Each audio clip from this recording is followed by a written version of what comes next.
Hello food lovers, welcome to mister bachelor foodies. ముందుగా అందరికీ సంక్రాంతి శుభాకాంక్షలు.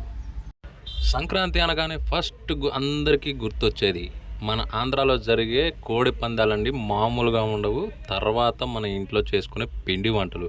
మా ఇంట్లో అయితే మా అమ్మ కారపూస, దాంతోపాటు అరిసెలు కూడా చేసింది. ఈ కారపూసను ఒక్కో దగ్గర ఒక్కోలాగా అంటారు, ఒక్కో దగ్గర చక్రాలు అంటారు, మురుకులు అంటారు, సకినాలు సంథింగ్ ఇలా. ఇకపోతే కొత్తగా పెళ్ళైన ఆంధ్ర అల్లుళ్ళు మాత్రం మామూలుగా ఉండదండి. ఆంధ్రాలో అత్తగారు చేసే మర్యాదలు అవి వేరే లెవెల్ అంతే. ఇకపోతే ఈ సంక్రాంతికి హైదరాబాద్ మొత్తం దాదాపు ఖాళీ అయిపోయింది. రయ్యమంటూ హైవేల మీద కార్లు వేసుకుని అందరూ ఆంధ్ర బయలుదేరి వెళ్ళిపోయారనమాట. హైదరాబాద్ అయితే ఖాళీగా ఉంది.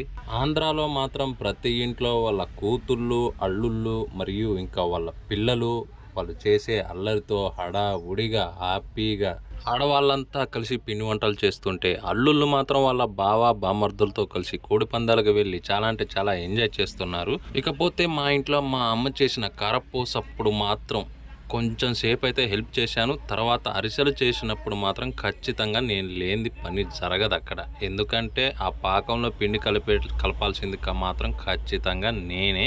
స్టార్టింగ్లో ఇదో పెద్ద లెక్క, ఈజీగా కలిపేస్తాంలే అని అనుకుంటాం. కానీ చివరికి ఉంటుంది చూడండి, మామూలుగా ఉండదు. గేరిటే వంగిపోతుంది అనమాట. వీడియోలో చూడండి ఎలా వంగిపోయిందో. ఇంకా తర్వాత అందరం కలిసి ఒక్కొక్కరం తల చెయ్యి వేసి మా వదిన, మా మిస్సెస్, మా అమ్మ, మా అన్నయ్య అందరం కలిసి అరిసెలు అయితే కంప్లీట్ చేసామన్నమాట.